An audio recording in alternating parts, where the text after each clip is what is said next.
Premesso che l'accoglienza è un obbligo, meglio disporre degli aiuti e dei fondi europei per assistere i migranti direttamente nei luoghi da cui scappano. Parole della Caritas di Treviso con il direttore Don Davide Schiavon. I fondi per l'accoglienza possono essere utilizzati in questa direzione, anche se poi dobbiamo cogliere che le persone quando arrivano vanno accolte, che non si possono lasciare per strada.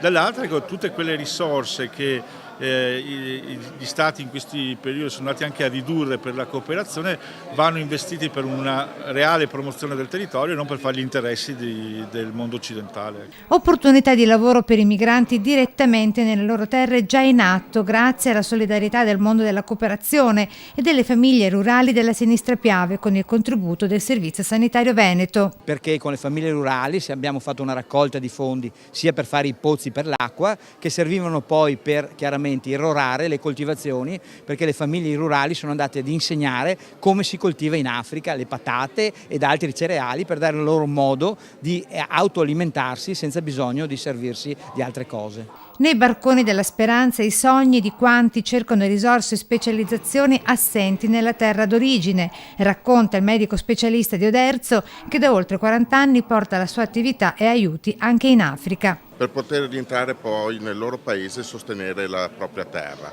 Nessuno va via dalla propria terra perché piace, vanno via perché sono costretti.